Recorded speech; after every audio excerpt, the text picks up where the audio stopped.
Saludos amigos, hoy lunes 17 de febrero. Ya pasamos del ombligo de febrero y nos aproximamos a la parte final de este segundo mes del año. Celebramos hoy que haya un nuevo rector en la Universidad Autónoma de Santo Domingo, Iván Grullón, que por sexta vez había procurado la rectoría, la obtuvo finalmente. Y ya se comienza a decir que pudiera relanzar la UAS, la Universidad Autónoma de Santo Domingo.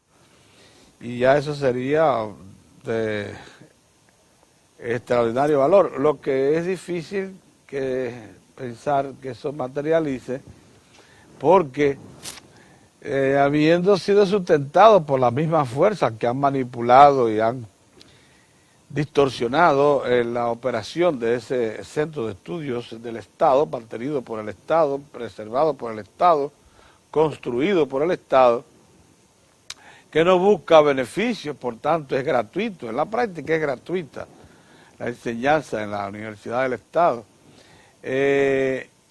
Esos que han distorsionado y que han manipulado ese centro de estudios son los mismos que participaron ahora como soporte de las dos ofertas a la rectoría que se hicieron, de manera que es difícil pensar que esas mismas fuerzas se dobleguen, confiesen su manipulación y entonces den paso a reformas que reconduzcan a la Universidad Autónoma de Santo Domingo por los senderos a que aspiramos siempre, que no son otros que los de elevar la calidad magisterial, mejorar la calidad del bachiller que reciben de la educación intermedia, como se hacía antes, como se hacía antes, que había un colegio que en la misma UAS que los recibía, los evaluaba y los fortalecía en las materias en las que mostraban flojedad, que venían con muchos déficits, como todavía lo produce la educación secundaria de la nación. Es más, incluso la proveniente de algunos colegios todavía, que se cree que están por encima de la educación gratuita del Estado, pero que sin embargo mantienen poca supervisión y no controlan bien la calidad. Entonces, pero aún así está muy claro que solo los colegios privados garantizan, y con excepciones muy contadas del sistema educativo oficial, solo los colegios privados garantizan calidad del bachiller que sale. Por eso las universidades que están situadas en posiciones claves, tales como INTEC y UNIBE, la Pucamaima, se dan el lujo de recibir bachilleres que no necesitan de tanta formación antes de pasarlo a las aulas universitarias. Pero en la UAS no solamente se da eso, porque se le ocurrió a uno de los rectores, a Santana, tengo entendido, precisamente un presidente de la Federación, secretario general de la Federación Dominicana de Estudiantes, eliminar el colegio universitario, que era la entidad que daba precisamente formación, terminaba de preparar a los estudiantes de bachillerato para que pudiesen ingresar a las carreras universitarias. Después de eso se han producido muchísimas distorsiones más. Una de ellas es que en gran medida el sector profesoral que ha dirigido la UAS se ha constituido en una claque que impide incluso que mejore la calidad de los que ingresan. Cuando lo ven con niveles, con títulos de doctorado y eso, le cierran el paso, porque para ellos es una amenaza que vengan profesores capaces, locales o extranjeros, a dar clases en los distintos niveles de la Universidad Autónoma de Santo Domingo. Con todo, la UAS sigue produciendo con una minoría profesionales de calidad, porque usted no puede descartar que aún en los sectores más empobrecidos de la sociedad dominicana se produzcan siempre valores jóvenes que quieran progresar y saquen de abajo, que se han instruido, buena parte de esa instrucción la reciben de la misma familia, que por razones muy especiales llegó a manejar conocimientos que lo traspasan a los hijos, y estos los vierten en las aulas tanto de primaria como de intermedia y secundaria hasta que llegan a los planos universitarios y se les ve con calidad. O sea, pero es una minoría, y eso es de lo que está sufriendo la universidad, que como les digo, está preparando, tal como dice el rector de INTECO, el doctor Esteban Tiburcio Gómez, el rector del Instituto Tecnológico del Cibao Oriental, INTECO. Dice él que el problema de la educación está en la secundaria, que lo que se le lleva a las aulas universitarias. INTECO, por cierto, ese acaba de abrir, tiene apenas un año y pico que abrió ya de nuevo la carrera de Ingeniería de Minas y de Geología, que estaba cerrada desde que la abrió por primera vez en la década de los 70, la entonces Universidad Católica Madre y Maestra, y luego cerró por inexplicable decisión de sus autoridades. Bueno, ahora INTECO la ha abierto precisamente en el momento en que el país entra a una con un segundo aire al desarrollo de la minería para convertirse en otra vez en una de las potencias mundiales mineras. INTECO es ahora el hogar para la formación de los geólogos e ingenieros de minas que necesita el país para incorporar a todos los proyectos mineros que están en proceso. Bien, esa es la UAS, una institución que necesita de muchas reformas, de un relanzamiento, como ha prometido Iván Grullón, y de reformas importantes probablemente que tengan que ver estas reformas con los límites a la autonomía. Parece que llegó el momento en que el Estado, que es el que aporta todos los recursos para la UAS, intervenga más directamente en sus decisiones, ya sea por representación directa, activa y reguladora, ya sea permitiendo de alguna manera participación de otros sectores fuera de la sociedad cerrada que hoy es en la comunidad de profesores y empleados de la UAS, que no deja entrar a nadie, Desde que ven amenazas se ponen todos a una.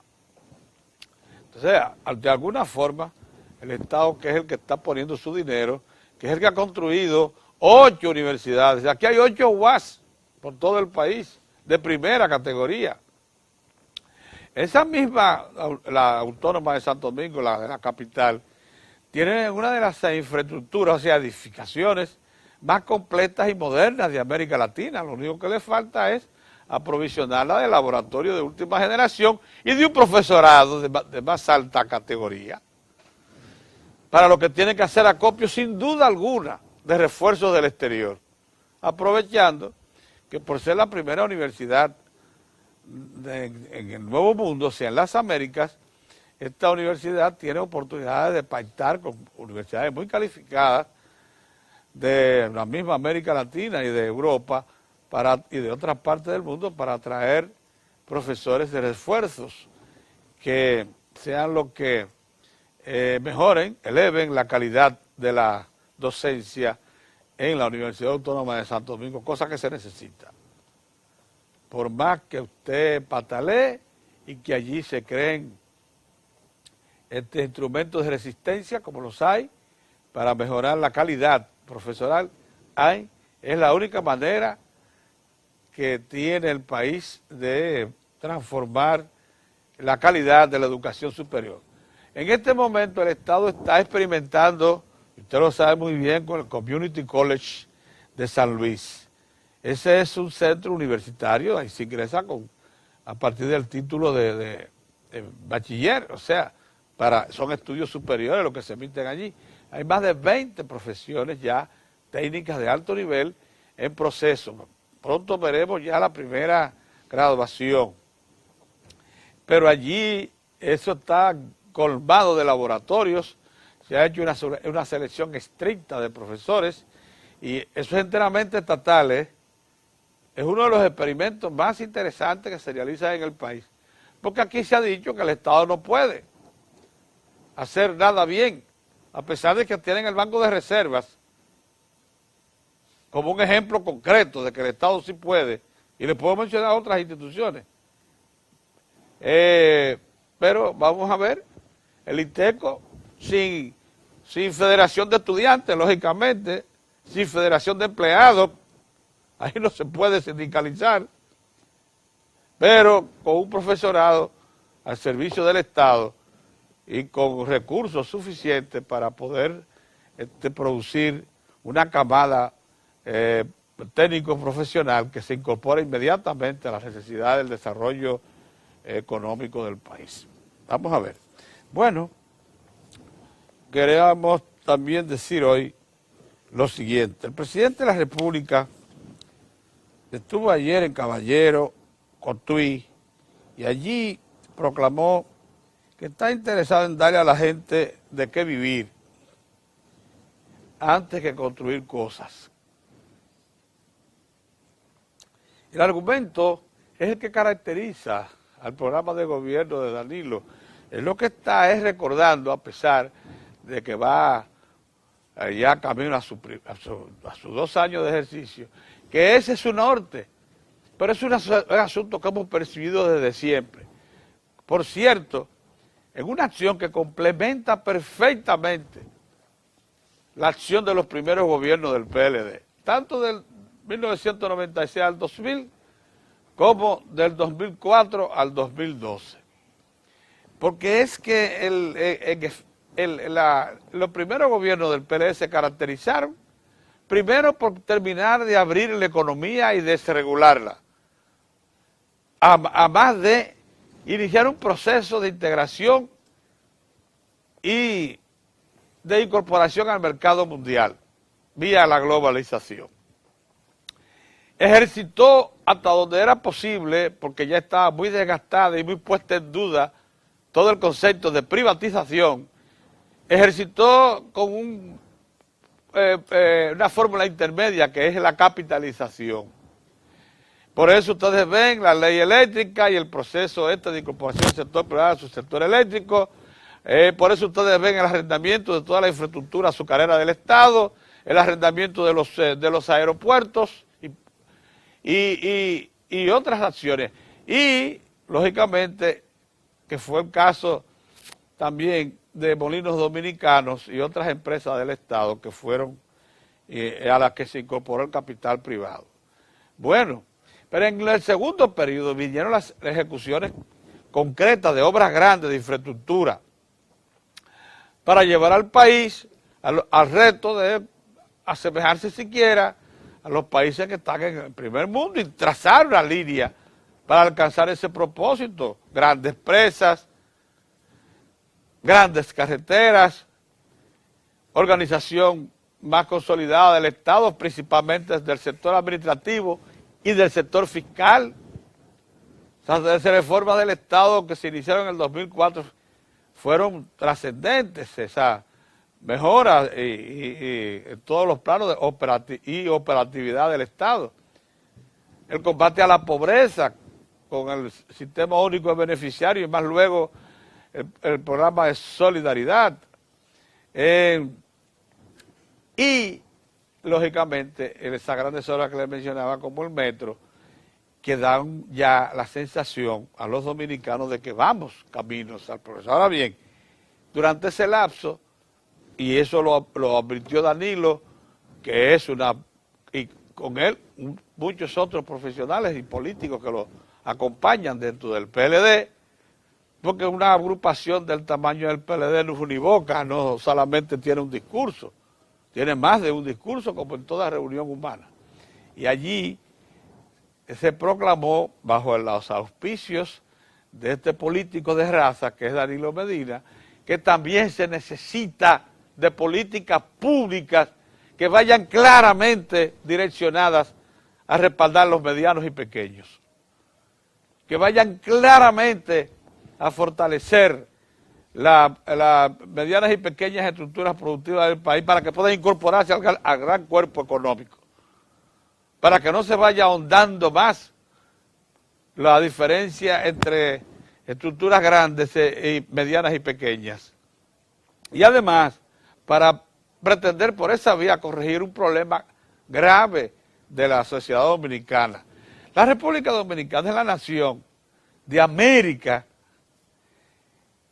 que más ha crecido en los últimos 50 años. Un 5.5% de su Producto Interno Bruto promedio anual. Eso lo reporta Naciones Unidas, eso lo reportan los órganos que analizan la economía internacional, y en específico la economía latinoamericana. Pero tiene un problema grave, es que no reparte bien la riqueza.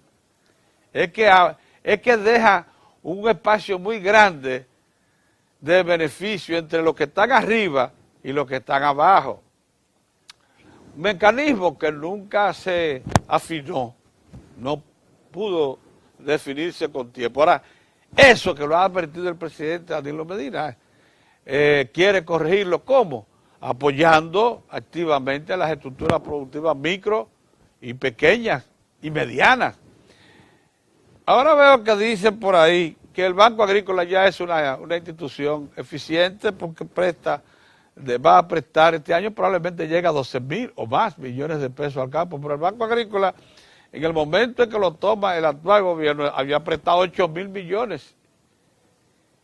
Y de todos los recursos financieros que fueron a parar a las estructuras productivas del campo, el Banco Agrícola de los organizados, del sistema financiero organizado, había prestado el 60%. Y tenía también capacidad extraordinaria para darle seguimiento a sus préstamos. Y la mora era reducida a menos de un 4%. O sea, es una entidad eficiente, supervisada por la superintendencia de bancos ya. Lo que sí ha hecho el gobierno es entender que aún esa eficiencia que había alcanzado el Banco Agrícola no era suficiente. Y le ha metido 3,000 millones de pesos más de capital. Y le va a meter más.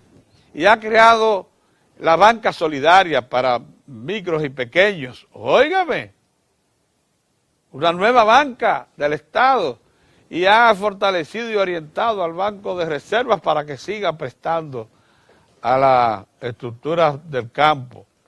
Y todo eso, lógicamente, es de una importancia extraordinaria y es lo que marca este gobierno, ¿cierto? Y es como quiere Danilo que se le marque a su gestión. Como la gestión que prestó atención a los medianos, a los micros, pequeños y medianos, y que los logró incorporar al cuerpo económico. Por cierto, que cuidado si ustedes creen que esto es nuevo. Hay naciones como Italia, la China nacionalista y muchas otras que han demostrado, la misma Japón. En Japón, cuidado si ustedes creen que todas las partes que ustedes ven de un vehículo japonés la producen las grandes corporaciones. En Japón hay una estructura productiva de medianos y pequeños que suplen a la gran industria arriba. Partes, caja de bola, la hace una partes pequeñas de los vehículos se van a distribuir y por eso se activa la economía. En Taiwán es notorio, y así es famoso por cierto, que un edificio estén 10, 12, 14 microempresarios, ¿pues saben quiénes? Costureras, con una máquina industrial, haciendo parte, que la pasan a otro piso, donde hacen otra parte de un bien, de un vestido, y así entonces se completan estructuras productivas muy eficientes y que han hecho de la China, de Taiwán, una de las naciones más ricas del mundo. Ya les dije los otros días que tiene reservas divisas fuertes por más de 150,000 millones de dólares. Y ha invertido en la China continental 180.000 millones de dólares. Bien, entonces el presidente está en lo cierto, el presidente nos alecciona todos los días con su firmeza, con su resolución de apoyar a los micros, pequeños y medianos, con políticas públicas claramente dirigidas, que él supervisa en persona, y que ha puesto hombres y mujeres probadas, como esa Mayra Jiménez en Banca Solidaria, gente dedicada, que tiene, que no se confunden, que tienen un norte. Entonces, eso hay que resaltarlo y no confundirse. Buenos días, don Mozart. Bueno, más o menos. Quería, sin embargo, esperarlo a usted, que ha hecho tanta insistencia en este tema, para, entre ambos, tratar de sacar un poco de provecho a la experiencia que estamos viviendo. El Poder Ejecutivo la semana pasada remitió al Congreso, aunque no estamos en actividad, no estamos en tiempos de trabajo congresional, ¿sabes?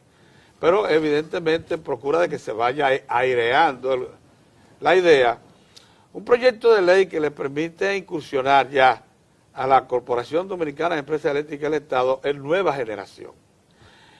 El proyecto está muy bien sustentado, explica claramente la causa por la cual el Estado asume esa posición y lo hace a pesar de que ya está invirtiendo de forma directa en 2 plantas térmicas a carbón de 350 megavatios en la costa sur.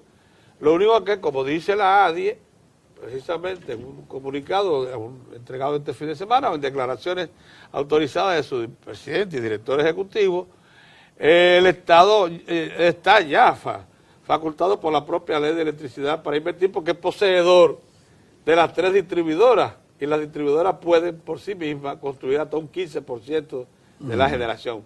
Pero el Estado quiere más. El Estado quiere ser un oferente de nueva generación, que aporte, como lo hace el Banco Reserva, que aporta servicios, capitales al público en competencia con la banca privada. Y eso le ha hecho mal al país, todo lo contrario.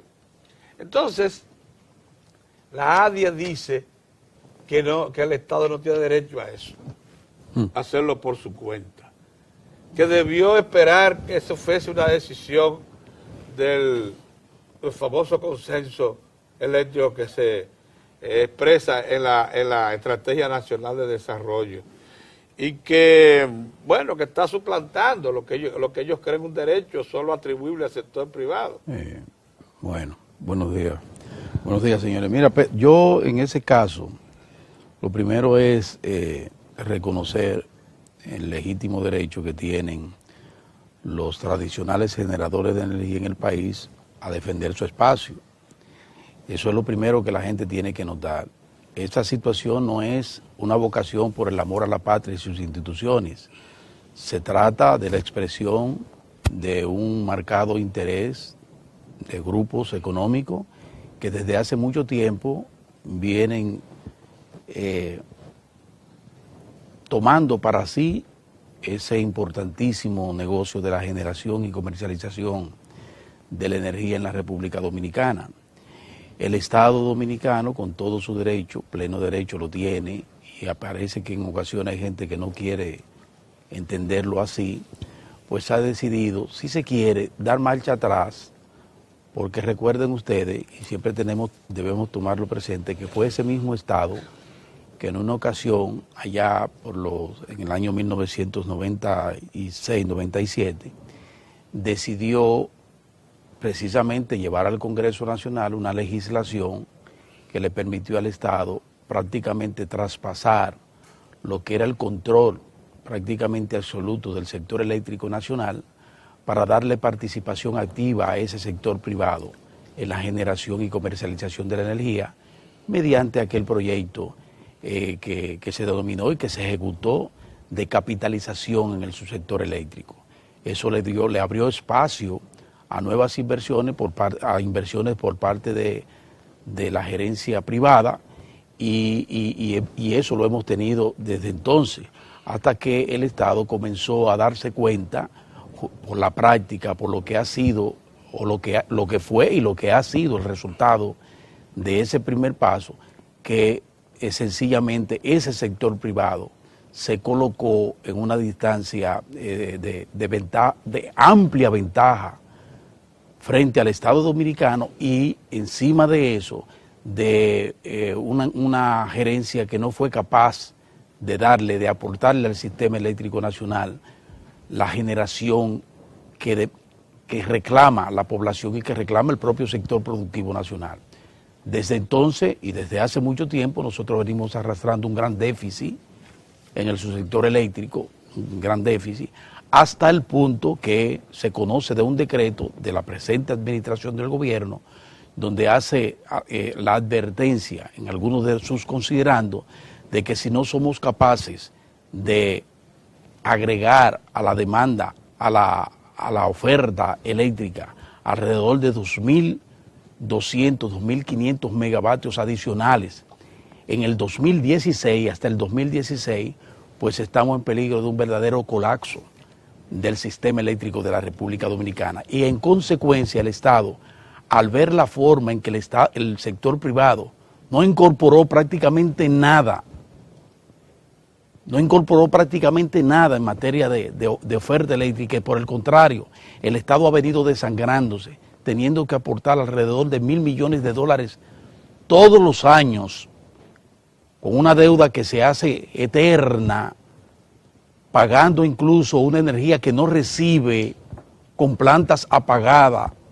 El Estado dijo, bueno, ya no más, déjame yo, en adición al derecho que tengo, ¿verdad?, mediante ley, por soberanía, de tener control sobre un sector neurálgico, estratégico, como es el sector eléctrico, de ser el garante de ese servicio vital para el país. Yo me voy a incorporar y voy a aportar parte de lo que no ha aportado, no ha querido aportar por las razones que fueran el sector privado. Y es que entonces cuando decide involucrarse ya directamente en la producción, en la generación de energía eléctrica, algo a lo cual tiene total y absoluto derecho el Estado Dominicano.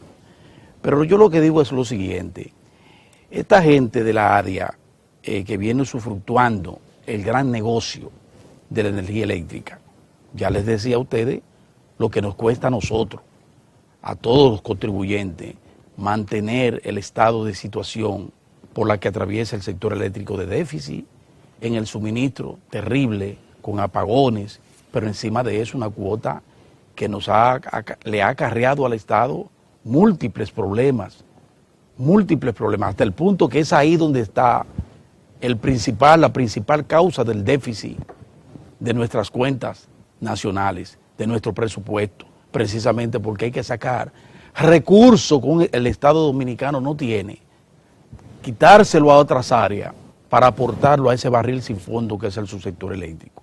Entonces ya, no más. ¿Qué ha hecho el Estado? Bueno, se incorpora, contrata mediante licitación en el marco de la ley una empresa o varias empresas para construir 2 estaciones a carbón de 300 y tantos megas cada uno, en el inicio de lo que deberá ser, afortunadamente, un proceso de cambio de la matriz eléctrica en el país, que es uno de los factores más ominosos para la República, porque ahí es que está precisamente el problema, que estamos generando electricidad a partir de un producto que, como el petróleo, nosotros no producimos y que nos sale sumamente caro. Entonces, ha empezado muy bien el Estado por ahí, pero eso no quiere decir que se le haya cerrado la puerta al sector privado. Todo lo contrario. Hay que recordarle a la ADIA que no solo aquí, sino en Panamá también, el presidente Danilo Medina le hizo un llamado al sector privado, a los inversionistas locales y extranjeros, para que vieran en la República Dominicana que si había un nicho importante para la inversión, era precisamente en el subsector eléctrico de la República Dominicana. O sea que lo que no quiero es que se quiera vender, como se pretende, la idea de que el Estado se quiere tomar para sí, solo para sí, la generación eléctrica en el país, porque no es así. el Estado lo que sí tiene que hacer, como lo está haciendo, es incorporarse ya directamente, a ser una persona que pueda ir a una mesa junto con el sector privado y ofrecerle al país y a los propios productores nacionales que vienen siendo castigados por el déficit eléctrico, por el costo tan oneroso de la energía eléctrica en el país, ofrecerle compuertas, ofrecerle soluciones. Pero yo le decía a Pedro en estos días que uno de los problemas básicos que tenemos en el país es el de los vasos comunicantes. Es ese cordón umbilical que le da omnipresencia a determinados grupos empresariales que están en todas, legítimamente, pero están en todas. Entonces, los mismos que hoy desde el ADIA reclaman, tú puedes estar seguro que están incorporados en otras áreas importantes de la economía nacional. Entonces a ellos no les queda de otra que lo siguiente: únanse a este esfuerzo importante de la gestión del presidente Danilo Medina, motívense a incorporarse de verdad en la generación de energía eléctrica, ayúdennos en el proceso de cambio de matriz. Fíjense cómo por ahí todavía tenemos en carpeta las plantas a gas natural, donde el sector privado tiene una participación importante y deberá seguir teniéndola. ¿Para qué? Para que lo que ustedes van a dejar de ganarse, que se lo ganan en forma onerosa, esas mismas familias, a través de la ADIA, bueno, lo procuren a partir de la eficientización del subsector eléctrico. Lo que le está saliendo tan costoso a industrias manufactureras del país, lo que le está costando tan caro a empresas de servicios en el país, va a tener un impacto positivo, a bajar esos costos operacionales, y entonces vamos a balancear las cosas. Pero no pretendan ustedes estarles reclamando al Estado permanentemente mejoras en los servicios y al mismo tiempo entonces estar en una situación de monopolio prácticamente del subsector eléctrico, que es lo que hemos tenido hasta el momento, un oligopolio ahí terrible, malsano, que afecta a prácticamente todo el mundo. Por eso yo estoy convencido que tal y como ocurrió, por ejemplo, con el asunto este de la Barrick Gold, donde la gente se colocó al lado del Estado, al lado del gobierno, en la reforma de eso, en esto va a pasar exactamente lo mismo. No le hablen a la población de que ustedes no quieren reforma como la que está apuntando el presidente Danilo Medina, porque la población no se lo va a aceptar. Porque este es un pueblo que tiene decenas de años castigado por el problema del déficit y la carestía en el sector eléctrico. Entonces no le pidan eso a la población, porque por más medios de comunicación que tenga, por manipulación y por chantaje y extorsión, no lo van a lograr. Yo pienso que es el momento en que de solicitarle cierto grado de conciencia a ese capital criollo de nosotros, talentoso, importante, generador de empleo, que debe ciertamente estar en una mancomunidad de esfuerzo con el Estado para mejorar sus capitales, pero al mismo tiempo para darle al país la posibilidad de poder mantener la estabilidad social, la estabilidad económica, el crecimiento e iniciar el proceso de una mejor distribución de las riquezas en este país. Y ustedes, los empresarios, tienen un papel protagónico que jugar junto con el Estado para que no tengamos situaciones como las que se están dando en la hermana Venezuela. Ustedes no han visto lo que está pasando en Venezuela. Todo eso es el fruto, recuérdenlo ustedes, yo le llamo la atención a los empresarios, de la voracidad del empresariado y de esas familias ricas de Venezuela que no entendieron en aquel momento que su papel no era tan solo hacer riqueza, que lo es, sino también tener la cordura, la racionalidad, para entender que tenían que mantener un estado en una sociedad tranquila, conforme, involucrada en el proceso de desarrollo, para no desatar demonios como lo que desataron y que han puesto a muchos empresarios a colocar los pies en polvorosa, a salir huyendo y a tener un estado de situación en esa hermana nación como la que estamos viendo y observando. Entonces preservémonos nosotros acá, que a ustedes les ha ido bastante bien y les irá aún mejor si cambian de actitud y se colocan al lado del Estado, un Estado que está dando demostraciones de solidaridad, de apoyo, de facilitador, pero al mismo tiempo necesita reciprocidad por parte de esta gente, incluyendo a los amigos de la ADIA. Ojalá el amigo Morrison y compartes así lo entiendan, ¿verdad, Pedro? Sí, así es. Mira, Mozart, aprovechemos que nos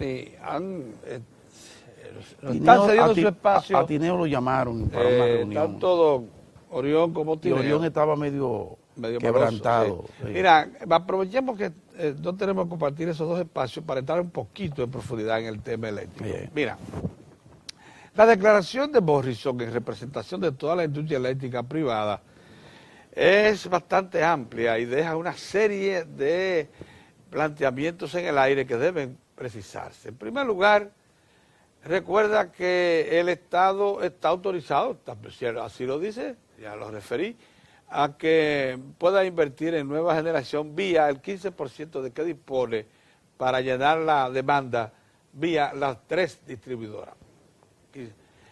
Recordemos que también el señor Morrison dice que el sector privado ha invertido no menos de $2.000 millones desde que se incorporó, llamado por el Estado, a la generación.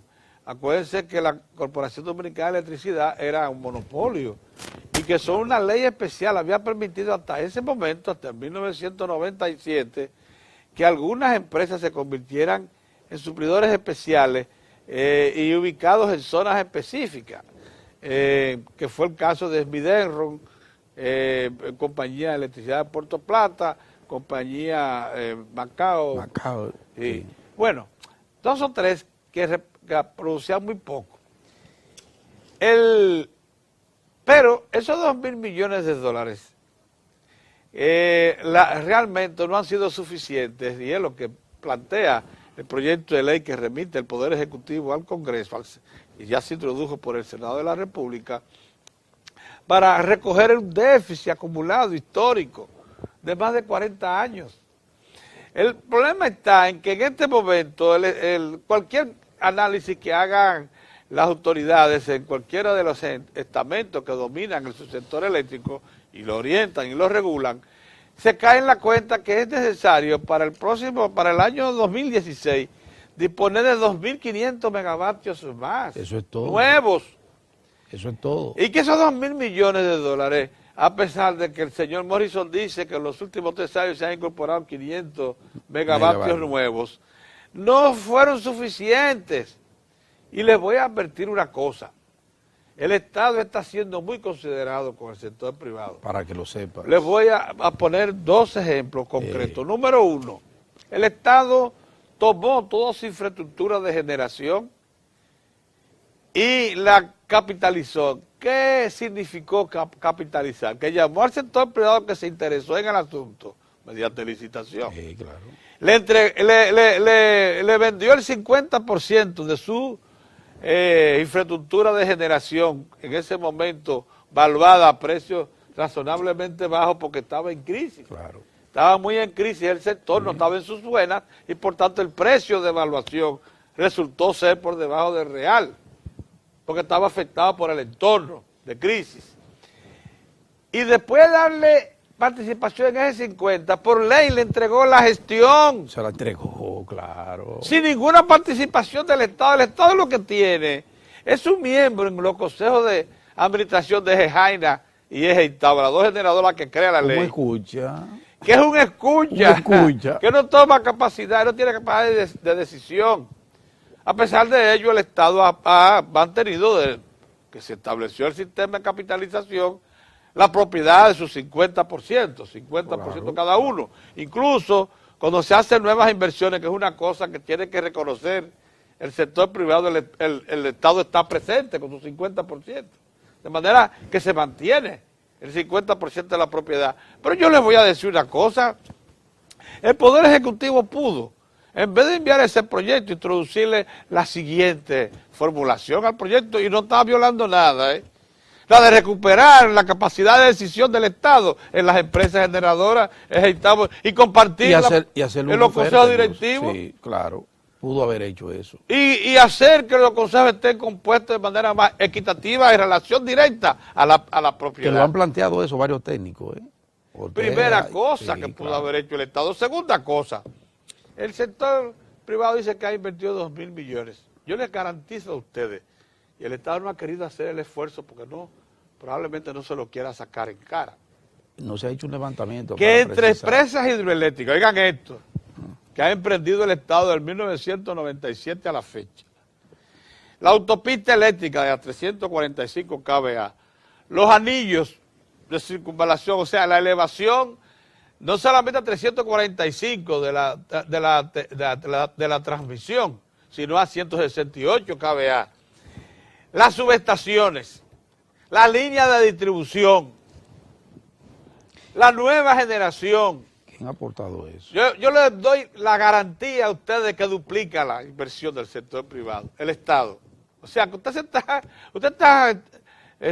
poniendo sobre la mesa, tratando de meritar la inversión pública y diciendo que el Estado lo que debe es mejorar la capacidad de transmisión, distribución y cobro del sistema, en vez de ponerse a invertir en nueva generación. Miren, algo que ya si no fuera por el sector privado, aquí no hubiera línea de alta tensión en capacidad de sacar la producción que el mismo sector privado dice que está en capacidad de hacer. Porque no hubiese sido posible, porque el sistema de transmisión de aquí era apenas de 60.000 voltios, era de mediano, era de más o menos superior al de Haití, Pedro, pero eso que tú es uno de estás los más diciendo, atrasados de América. Eso que tú estás diciendo es tan real,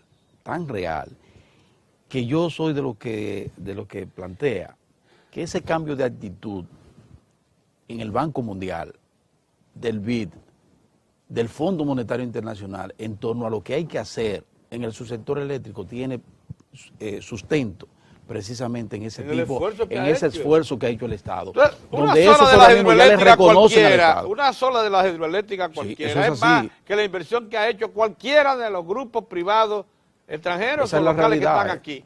Eso es así. Una sola de las hidroeléctricas que ha emprendido el Estado. ¿De qué estamos hablando? Un momentito.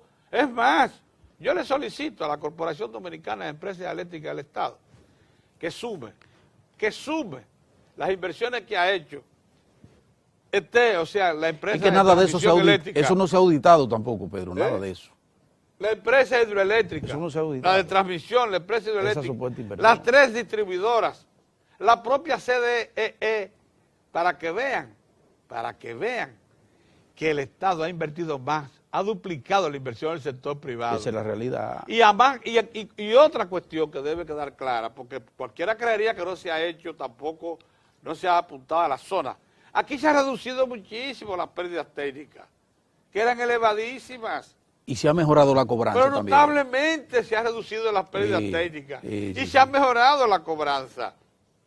Lo que sí es cierto es que el Acuerdo de Madrid sigue pesando. Exactamente, ahí está. Sobradamente en el problema del costo de la energía. Ahí es que está todo. Que ha hecho que el kilovatio hora en este país esté comercializado entre 22 a 26 centavos de dólares y que la clase media baja, hacia abajo, no puede pagarla.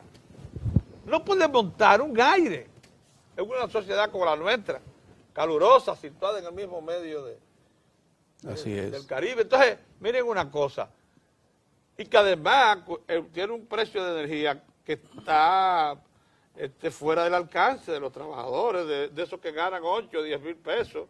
Acuérdense que el 65% de la clase trabajadora dominicana tiene un salario de 15 mil pesos hacia abajo. Con eso se vive. Se puede pagar energía cara como esa. Entonces, y por favor, que no me mencione el tema eólico, porque me está dando una bofetada, los abanicos. Sí, después no me mencionen eso. Mira, es un ejercicio para el futuro que se le reconoce a la familia Vicini, un ejercicio de futuro. Pero eso lo hacen los países ricos que ya resolvieron el problema de la oferta y demanda eléctrica. Que entonces se ponen a hacer ese tipo de ejercicio apuntando hacia el futuro. Pero un abanico de eso, o un panel solar de eso, cuesta más el chivo, la sal que el chivo. Y además no aportan Usted tendría que poner abanico de eso por toda la isla para poder suplir de 2.500, 3.000 megavatios, señores, pero por favor, esos paneles solares son carísimos y son, sin embargo, importantes cuando usted se quiere economizar lo siguiente, llevar la energía a sitios distantes, que en vez de usted construir líneas de alta tensión, le pone un panel solar o va a hacer una pequeña hidroeléctrica y no tiene que entonces llevar esa inversión costosísima que nunca va a ser recobrada. Es otra cosa. Así, pero óigame, decir que ellos se han hecho y que el Estado no, como quiere significar el señor Morrison, el principal ejecutivo de la Asociación Dominicana de la Industria Eléctrica, eso es distorsionar la cosa y eso es incluso debiera ser una motivación para que el Estado no solamente se sienta confirmado en su decisión de participar ya como un oferente más de generación. Exacto. Que obligue al sector privado a seguir sus pasos y de generación barata,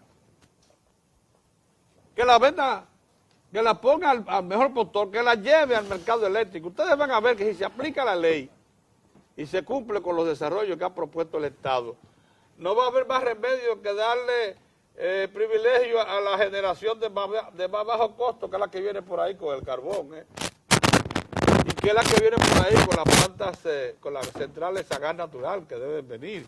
Entonces, yo creo que la situación es infeliz, la intervención de Morrison y de la ADIA en este momento. Debió respaldar al Estado y anunciar que ponía sus brazos junto al del Estado para entre ambos afrontar el asunto, claro. Que por cierto, es lo que ha dicho el presidente. Lo ha dicho. El presidente Danilo Medina el 27 de febrero pasado, lo que dijo fue que el Estado iba a arrimar su hombro al sector privado y que le pedía que participase con mayor decisión para recoger el déficit. No fue que lo va a sacar de en medio. Y lo ratificó en Panamá, en ocasión del seminario de empresarios de la región iberoamericana, ¿no lo recuerdas? Y ahora, cuando se anunció el proyecto de la Dos Quisqueyas, eso ha estado claro. Él obligó incluso a los empresarios privados a hablar, eso ha estado claro, para anunciar que la acción es conjunta. Mira, Pedro, como nos metimos de inmediato al tema eléctrico, yo quiero manifestar nuestra condolencia, muy sentida condolencia, a la joven empresaria Silce Almanzar, en ocasión del sentido fallecimiento de su esposo, este pasado fin de semana, víctima de un infarto, de un paro cardíaco, un hombre de apenas 49 años de edad, realmente una pena, una lástima, como este mal que es realmente ya una plaga, el asunto de la hipertensión y sus efectos terribles, pues nos llevan ahí un empresario joven, lleno de vida, y se va. Nuestra condolencia para Silce Almanzar, que es vicepresidenta de la Asociación de Industria, una persona a pesar de su juventud, con muchas raíces ya en el sector empresarial de la República Dominicana, una persona muy presente en los medios de comunicación, muy presente, siempre dispuesta. Sí. Así que vaya un abrazo para Silce y toda su familia, ¿verdad?, en estos momentos tan difíciles. Y finalmente, en lo que respecta a mí, miren, hay ahí sobre la mesa un tema que, insisto, es un tema delicado por la forma en que ha ido tomando, el curso que ha ido tomando, y es la resistencia que mantiene un sector importante del comercio dominicano frente al proceso de controles fiscales que ha emprendido la administración del presidente Danilo Medina. Ahora, la gente de la Federación Dominicana de Comerciantes no solo insisten en paralizar el comercio, sino que han procurado ir un poquito más allá y amenazan con no comprarle por un tiempo a sus suplidores industriales.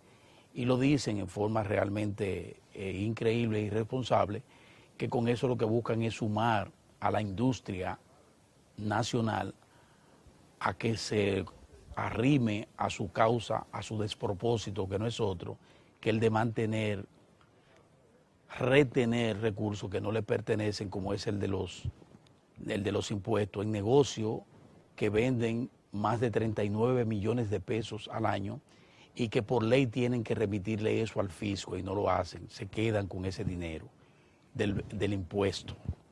Entonces las autoridades en todo un proceso, porque esto es parte de todo un proceso que procura darle mayores ingresos al Estado que lo necesita por mucho, y además de controlar un problema como el de la evasión y el de la retención ilegal de impuestos, como es el caso de esas empresas, bueno, pues ha decidido colocar esos instrumentales en esos negocios, y esta gente entonces plantean situaciones como las que le estoy diciendo.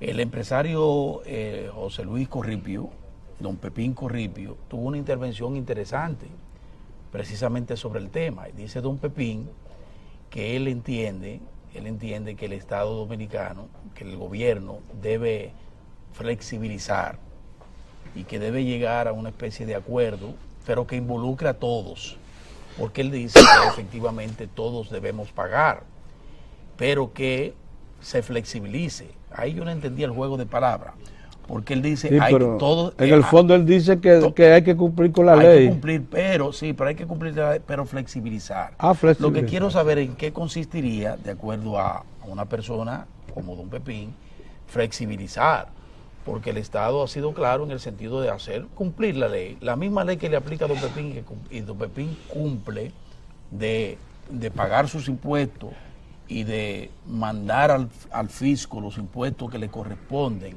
a partir de las empresas como agente de retención de impuestos. Eso mismo debe aplicarse a los demás.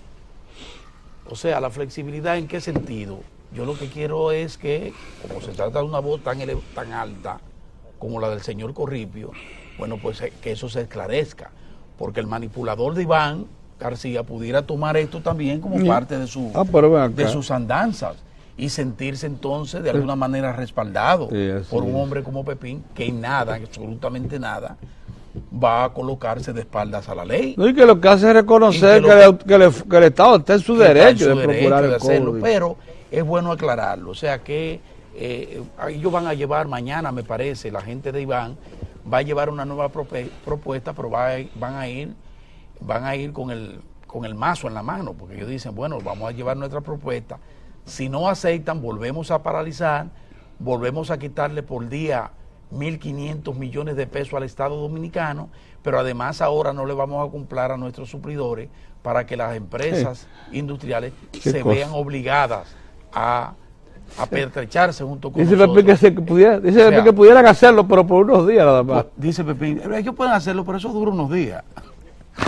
¿Por qué eso? Que es una buena señal en ese sentido. Sí, claro. Pero vamos a prestarle atención a eso y vamos a ver cómo Correcto. el gobierno siempre en procura de aplicar y ser garante del cumplimiento de la ley en todos los estamentos de la sociedad dominicana, pues recibe a estos marchantes de la Federación Dominicana de Comerciantes, y desde ahí salimos con algo que no sea otra cosa que el cumplimiento de la ley, con las flexibilidades que se puedan dar, pero siempre en procura del cumplimiento de la ley.